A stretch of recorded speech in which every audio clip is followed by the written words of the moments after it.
ఆటోలో ఓ పార్సల్ ఇంటికి వచ్చింది. అది ఓ పెద్ద పెట్టె. ఆ పెట్టెను ఇంటి దగ్గర దించి ఆటో డ్రైవర్ వెళ్లిపోయాడు. ఆ పెట్టెను నలుగురు సాయంతో ఇంట్లో పెట్టించుకున్నారు. పెట్టెగా ఉన్న తాళం బద్దల కొట్టగా దారుణమైన వాసన వచ్చేసింది. అందరూ భయపడిపోయారు. పెట్టెలో ఏముందా అని తెరిచి చూశారు. ఓ కవర్ లో ఏదో వస్తువు చుట్టినట్లుగా కనిపించింది.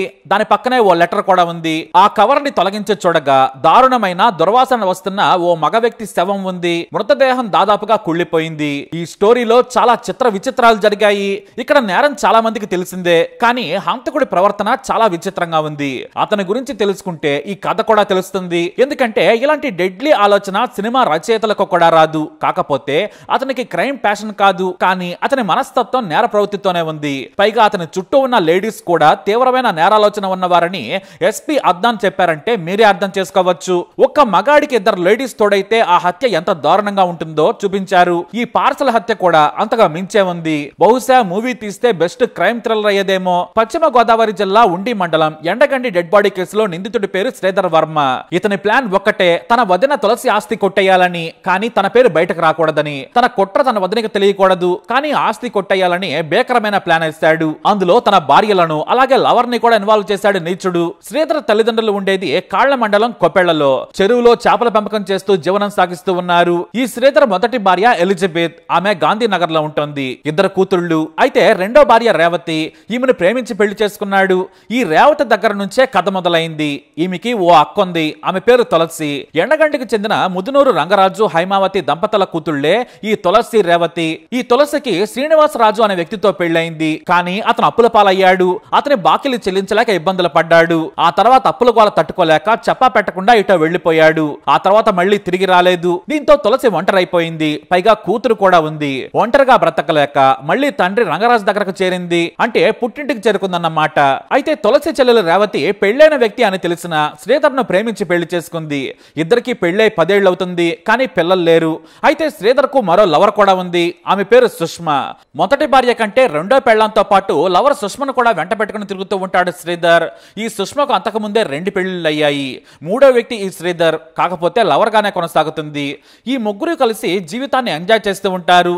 భర్త పక్కనే లవర్ ఉన్నా కూడా రేవతి పట్టించుకునేది కాదు. ముగ్గురు లైఫ్ ని ఎంజాయ్ చేసేవారు.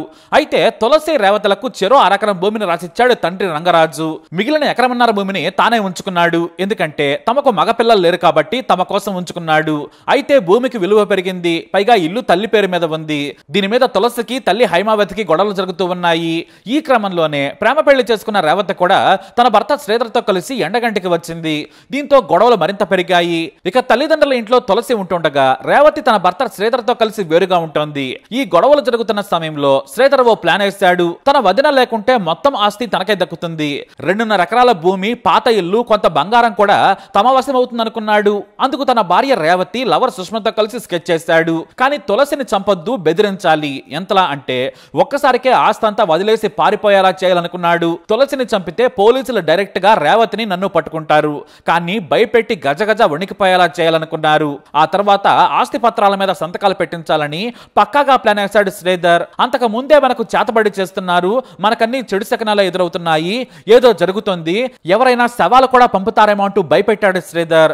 తులసి కూడా భయపడింది. మనకు నష్టం చేసేందుకు క్షుద్ర పూజలు కూడా చేస్తున్నారని భయంగా ఉందని తులసిని భయభ్రాంతులకు గురి చేశారు. అంటే మెంటల్ గా తులసిని భయపడేలా చేశారు. చివరిగా ఓ బాడీని పంపించి భయపెట్టాలి. ఖచ్చితంగా తన ఇంట్లో మృతదేహాన్ని చూస్తే భయపడుతుంది. నీ భర్త అప్పు తీర్చాలి, లేదంటే నీ సంగతి తెలుస్తామంటే ఆమెనే ఆస్తి వదిలేసి పారిపోతుందని శ్రీధర్ తన భార్య రేవతి లవర్ సుష్మకు చెప్పాడు. అంతా బ్రహ్మాండంగా ఐడియా ఉందని పొగిడేశారు. ఒక పార్సల్లో శవాన్ని పంపించాలనుకున్నాడు. ఆ తర్వాత పారిపోయేలా చేయాలనుకున్నాడు. పక్కాగా స్కెచ్ చేశాడు శ్రీధర్. ఇక రేవతి సుష్మలు కూడా ఈ ప్లాన్ లో అమూల్యమైన సలహాలు ఇచ్చారు. అయితే ఎలా పంపించాలనే దానిపై కూడా శ్రీధర్, సుష్మా, రేవతులు పక్కా ప్లాన్ వేశారు. వైఎస్ జగన్ హయాంలో తులసికి స్థలం మంజూరైంది. ఇల్లు నిర్మాణ దశలో ఉంది. ఆ ఇంటికి ఓ సేవా సమితి పంపినట్లుగా శ్రీధర్ వర్మ తన లవర్ సుష్మ సాయంతో ముందు టైల్స్, రంగు డబ్బాలను ఉచితంగా తులసికి పంపాడు. అంతేకాదు తాము పంపినవి అందితే ఓ సెల్ఫీ వాటితో పాటు దిగి పంపాలని కోరారు. తులసేమో తనకు పంపిన వస్తువులు అందాయని ఓ సెల్ఫీ ఫోటో కూడా పంపింది. తాము పంపిన ప్లాన్ వర్కౌట్ అయిందనుకున్నారు. ఇక రెండవసారి పార్సల్లో మృతదేహం పంపాలనుకున్నారు. అందుకు ఎవరిని చంపాలా అని ప్లాన్ చేశారు, కానీ భయపడ్డారు. ఏదైనా శవం సంపాదించాలనుకున్నారు, కానీ శవం దొరకలేదు. దీంతో ప్లాన్ ను మార్చేశారు శ్రీధర్, రేవతి, సుష్మా. చివరకు ఎవరైనా అమాయకుడు, ఎవరూ లేని వారి దొరికితే చంపేయాలనుకున్నారు. అప్పుడే పరిచయం ఉన్న బర్లె పర్లయ్య అనే వ్యక్తిని టార్గెట్ చేశారు. ఇతని వయసు 47 ఏళ్లు. భార్య ఇతన్ని వదిలేసింది. ఒంటరిగా ఉంటున్నాడు. చంపినా కూడా ఎవరో పట్టించుకున్న వారు లేరనుకున్నారు. దీంతో డిసెంబర్ 17వ తేదీన తమకు పరిచయం ఉన్న పర్లయ్యని పిలిచారు శ్రీధర్, సుష్మా. తమ ఇంట్లో పని ఉందని రావాలన్నారు. అతను సరేనన్నాడు. అయితే చిన్న మద్యం పార్టీ చేసుకుందామని కారులోనే పర్లయ్యకు మద్యం తాగించారు. అతను కూడా ఫ్రీగా వస్తుందని మద్యం తాగాడు. ఆ తర్వాత కారును కాస్త పక్క కాపారు. పని ఉందని పొలాల మధ్యకు తీసుకెళ్లి అక్కడే మెడకు తాడు బిగించి సుష్మా శ్రీధర్లు కలిసి హత్య చేశారు. అయితే మృతదేహాన్ని గుర్తుపట్టకుండా చేయాలని కొంతమేర కాల్చారు. ఆ తర్వాత ప్లాన్ లో భాగంగా శవాన్ని కారులో తీసుకెళ్తూ ఉండగా బురదలో దిగబడింది కారు. అయినా మృతదేహాన్ని ఓ రోజు మొత్తం కారులోనే ఉంచారు. శ్రీధర్ పెట్టెను తయారు చేసేందుకు ఓ చెక్కను తీసుకొచ్చి తానే స్వయంగా తయారు చేశాడు. ఇక మృతదేహాన్ని పాలిథిన్ కవర్ లో గట్టిగా చుట్టి అందులో పెట్టాడు. అంతేకాదు సుష్మతో ఓ లెటర్ కూడా రాయించాడు. ఆ లేఖను పెట్టెలోనే ఉంచాడు. ఎందుకంటే ఆ లేఖనే మొత్తం కథను మార్చేది. ఇక మొత్తం సిద్ధం చేశారు. తులసి బాడీని చూడగానే భయపడిపోతుంది. ఆమె లేఖలో ఉన్నట్లుగా 1,30,00,000 ఇచ్చేందుకు అంగీకరిస్తే ప్లాన్ వర్కౌట్ అయినట్టే. ఆ వెంటనే శవాన్ని సముద్రంలో పడేయాలి. ఇక తమ పేరు బయటకు రాదనుకున్నారు. చాలా పర్ఫెక్ట్ గా ప్లాన్ ఎగ్జిక్యూటివ్ చేసేందుకు డిసెంబర్ 19న స్కెచ్ చేశారు. తాము కరెంటు సామాగ్రి పంపిస్తున్నామని ఓ ఫోన్ నంబర్ నుండి కాల్ చేసింది సుష్మా. తాము క్షత్రియ సేవా సమితి నుంచి కాల్ చేస్తున్నాం. కరెంటు సామాగ్రి ఆటోలో వస్తుందని చెప్పారు. ఆ తర్వాత ఓ ఆటోలో సుష్మా తీసుకెళ్లి మృతదేహం ఉన్న పెట్టెను రేవతి ఇంటి ముందు దించేయించింది. ఆ తర్వాత వేగంగా వెళ్లిపోయింది. తులసి తన తండ్రి సాయంతో పెట్టెను ఓపెన్ చేసింది. అప్పటికే దుర్వాసన వస్తోంది. అయినా కూడా ఇంట్లో విద్యుత్ కనెక్షన్లు పెట్టుకునేందుకు వైర్లు, స్విచ్ బోర్డులు పంపించి ఉంటారనే ఆశ తులసిది. కానీ పెట్టెలోని పాలిథిన్ కవర్ తీగానే మృతదేహం బయటపడింది. దాన్ని చూసి కెవ్వున కేకలు పెట్టారు తులసి, ఆమె తండ్రి. ఆ తర్వాత ఆమె దగ్గరి బంధువులను పిలిచి చూయించింది. అంతేకాదు పెట్టెలోని బెదిరింపు లేఖను చదివింది తులసి. నీ భర్త మా దగ్గర చాలా డబ్బు అప్పు తీసుకున్నాడు. ఇప్పుడు అది అసలు వడ్డీతో కలిపి 1,30,00,000 అయింది. అది గాని తీర్చుకుంటే నీ అంత చూస్తామని బెదిరించారు. దీంతో ఆమె వణికిపోయింది. ఇక ఏమీ తెలియనట్లే తన సోదరి విషయం చెప్పడంతో రేవతి భర్త శ్రీధర్ను తీసుకుని వెళ్ళింది. శ్రీధర్ అక్కడికి రాగానే మీరేం కంగారు పడద్దు, ఎవరికి చెప్పకండి. వాళ్ళు డిమాండ్ చేసిన 1,30,00,000 నేను ఇచ్చేస్తాను. నా అకౌంట్ లో 2 కోట్ల రూపాయలు ఉన్నాయి. మీరు పొలమమ్మి నాకు ఇస్తే సరిపోతుందని తులసి ఆమె తల్లిదండ్రులకు చెప్పాడు. వాళ్ళు కూడా నమ్మారు. కానీ తులసి మాత్రం భయపడింది. ఈ విషయం పోలీసులకు చెప్పాలి, లేదంటే తర్వాత వాళ్ళు తామే హత్య చేశారంటారేమోనని భయపడింది. దీంతో ఆమె పోలీసులకు చెబుదామని చెప్పింది. కానీ శ్రీధర్ వద్దన్నాడు. ఎందుకంటే ప్లాన్ మొత్తం ఫెయిల్ అవుతుంది. ఆ తర్వాత మనకు సమస్యలు అవుతాయని బెదిరించాడు. అయితే ఇతర బంధువులు మాత్రం పోలీసులకు చెప్పాల్సిందే. ఈ మృతదేహాన్ని మనం ఏం చేస్తాం? ఆ చనిపోయిన వ్యక్తి ఎవరో తెలియదు. ఇవాళ కాకుంటే రేపైనా పోలీసులకు తెలుస్తుంది. లేని చిక్కుల్లో పడతారని చెప్పారు. వెంటనే పోలీసులకు కాల్ చేసేశారు. దీంతో శ్రీధర్ వర్మకు వణుకు పుట్టేసింది. తనకున్న ప్రయత్నం అంతా చేశాడు. కానీ ఎవరూ కూడా అతని మాట వినలేదు. ఎందుకంటే ఖచ్చితంగా పోలీసులు ఆ శవం ఎవరిది అనేది తేల్చే పనిలో పడతారు. కాబట్టి తాను దొరికిపోతాననుకున్నాడు. ఎందుకంటే రేవతికి తన లవర్ ఫోన్ లో నుంచి కాల్స్ చేయించారు. తాను చెప్పినట్లు శవాన్ని మాయం చేసేందుకు తులసి ఇతర బంధువులు ఒప్పుకోలేదని మెల్లిగా జారుకున్నాడు. పోలీసులకు ఫిర్యాదు చేయకుండా డబ్బులు ఇచ్చేయమని తనకు చెబుతారనుకున్నాడు శ్రీధర్. కానీ ఆ ప్లాన్ వర్కౌట్ కాలేదు. 1,00,00,000 చెల్లించానని చెప్పి మొత్తం ఆస్తిని వారి దగ్గర నుంచి తీసుకోవాలనుకున్నాడు. పోలీసులకు వేగంగా కాల్ చేసి చెప్పడంతో ఏం చేయాలో తెలియక సుష్మకు ఫోన్ చేసి విషయం చెప్పేశాడు. దీంతో ముగ్గురు పారిపోవాలనుకున్నారు. కానీ సుష్మను తీసుకుని శ్రీధర్ వర్మ పారిపోయాడు. రేవతికి ఎటూ పాలిపోక ఎండగండిలోనే ఉంది. మొదట రేవతిని అనుమానించలేదు పోలీసులు. అయితే పోలీసుల విచారణలో భాగంగా శ్రీధర్ వర్మ పేరు బయటకు వచ్చింది. అతను ఎక్కడున్నాడంటే పని మీద బయటకు వెళ్ళాడని చెప్పింది రేవతి. కానీ కాల్ చేస్తే కలవడం లేదు. దీంతో పోలీసులకు అనుమానం కలిగింది. అతడే హంతకుడని అనుమానించారు పోలీసులు. మరోవైపు క్షత్రియ సేవా సమితి గురించి కూడా ఆరా తీశారు. వారేమో మాకు అసలు సంబంధమే లేదన్నారు. మా పేరుతో ఎవరో ఎలా చీట్ చేశారు, కాబట్టి ఈ విషయానికి మాకు సంబంధం లేదన్నారు. ఇక మృతదేహం ఎవరిదా అని విచారణ చేయడం మొదలు పెట్టినా కూడా ఎక్కడా క్లూ కూడా దొరకలేదు. అయితే శ్రీధర్ వర్మ దొరికితే మొత్తం మిస్టరీ వీడుతుందనుకున్నారు పోలీసులు. కానీ శ్రీధర్ వర్మ పట్టుకోండి చూద్దామన్నట్లుగా తిరిగాడు. పోలీసుల నుంచి తప్పించుకునేందుకు ఏకంగా 40 సిమ్ కార్డులను మార్చాడు హంతకుడు. చివరకు మచిలీపట్నంలో తన ప్రియురాలు సుష్మతో కలిసి ఓ లాడ్జిలో ఉన్నాడు. ఆ తర్వాత అది కూడా ఖాళీ చేసి ఓ ఏరియాలో ఇల్లు అద్దెకు తీసుకున్నాడు. కానీ పోలీసులు ఎంక్వైరీ చేస్తూనే ఉన్నారు. కొత్త వారు ఏరియాలోకి వచ్చారని పోలీసులకు ఇన్ఫర్మేషన్ అందింది. ఆ సాయంతో శ్రీధర్ వర్మను అరెస్ట్ చేశారు. తమదైన శైలిలో విచారణ చేయగా మొత్తం క్రైమ్ కహాని చెప్పేశాడు. అయితే శ్రీధర్ వర్మ అలాగే తన సోదరి కలిసి ఈ బాడీని పంపించారని తెలిసి తులసి షాక్ అయిపోయింది. అంతేకాదు తన చిన్న కూతురు హత్య కేసులో ఇరుక్కోవడంతో తల్లిదండ్రులు కన్నీరు మున్నీరయ్యారు. కానీ తులసిని బెదిరించేందుకు అమాయకుడైన పర్లయ్యని చంపారు నీచులు. మామూలుగా బెదిరించేందుకు ఓ హత్య చేసి దాన్ని పార్సల్ చేసి పంపడం అనేది మూర్ఖపు పని. హాలీవుడ్ రేంజ్ లో క్రైమ్ ని చేసి 2 కోట్ల విలువైన ఆస్తులు కొట్టేయాలనుకున్నాడు శ్రీధర్ వర్మ. కానీ అతని అకౌంట్ లోనే 2 కోట్ల రూపాయలున్నాయి. అంత అమౌంట్ చూసి పోలీసులే ఆశ్చర్యపోయారు. అంత డబ్బున్నా సరే మరో 2 కోట్ల ఆస్తి కోసం లైఫ్ నే పోగొట్టుకున్నాడు. ఇక హంతకుడి కారణంగా 2 పిల్లలు ఓ లవర్ కూడా రోడ్డున పడింది. అందులో 2వ పెళ్లాన్ని 3వ లవర్ ని తనతో పాటు జైలుకి తీసుకెళ్లాడు నీచుడు. అలా ఎండగండి మృతదేహం పార్సల్ కేసు వీడింది. ఈ కేసును ఛేదించిన సిబ్బందిని అభినందించిన ఎస్పీ వారికి ప్రోత్సాహకాలు అందజేశారు. ఇప్పటి వరకు అదే ఉంది. ఇంకా ఫర్దర్ ఇన్వెస్టిగేషన్ వాళ్ళు today will produce them for judicial remand. తర్వాత పోలీస్ కస్టడీ తీసుకున్న తర్వాత మళ్ళీ how to build the further investigation. నిందితుడి అకౌంట్ లో 2 కోట్ల చిల్లర క్యాష్ ఉందన్నారు. ఎంతవరకు సారీ మళ్ళీ ముద్దాయి అకౌంట్ లో 2 కోట్ల చిల్లర క్యాష్ ఉంది. సార్ ఇప్పుడు తులసి దగ్గర కానీ వాళ్ళ పేరెంట్స్ దగ్గర కానీ డబ్బులు ఏమైనా తీసుకున్నట్టు డిమాండ్ చేశారు. ముద్దాయి ప్లాన్ చేశారు, డిమాండ్ చేయలేదు. నేను తీసుకోలేదు సార్. సార్ ఈ కేసులో మొత్తం ముగ్గురేనా సార్? ఇంకెవరు ఉన్నారా? ఇప్పటి వరకు ముగ్గురే ఉన్నారు. ఆల్ లైక్లీహుడ్ దట్ ఈస్ ముగ్గురే ఉన్నారు. సహాయం చేసిన వాళ్ళు సహాయం ఏం లేదు. బికాస్ వెరీ వెరీ షార్ప్ గా ప్లాన్ గా చేసినారు. వెరీ వెరీ లెస్ నంబర్స్ లో ఉంటున్నారు. Because only 3 of them have planned and roles are very clear. Revati role is planning and financing. Sushma's role is calling and all. Verma's role is arranging logistics. చాలా తక్కువగా fort కూడా మాట్లాడు. నేను చెప్పాను ఆ రోజు కూడా ఆపరేషన్ సిద్ధా చాపా, ఈ రోజు చాపా వస్తుంది.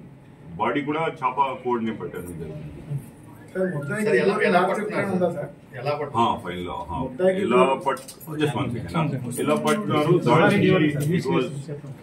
It was the most tough and laborious process in the entire thing. చాలా చాలా వెరీ విచిత్రంగా క్రిమినల్ అన్నారు. మొత్తం toll gates other things he has completely escape. Small దారిలో చూస్తే అక్కడ వెళ్ళడం జరిగింది. ఒక దారిలో he has left car and other things. And finally Machilipatnam dumping ground దగ్గర మన టీమ్ పట్టడం జరిగింది. Because it was laborious. Ashok sir వచ్చిన తర్వాత అందరూ రేంజ్ మొత్తం స్టేట్ కి డీసర్ చెప్పించడం జరిగింది. Everywhere were searching for him. ఇక్కడ మన పోలీస్ దేవర్ extra team additional on teams were searching. ఏమైనా చుట్టూ పట్ల ఈవెన్ స్మాల్ దారి వెళ్తే అక్కడ సీసీటీవీ ఉందా, అక్కడ somebody has seen everything was check.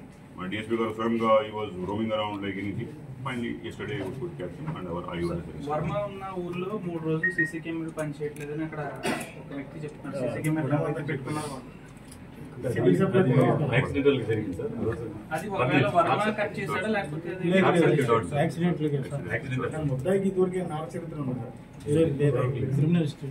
ఇప్పటి వరకు చెక్ చేసింది లేదు.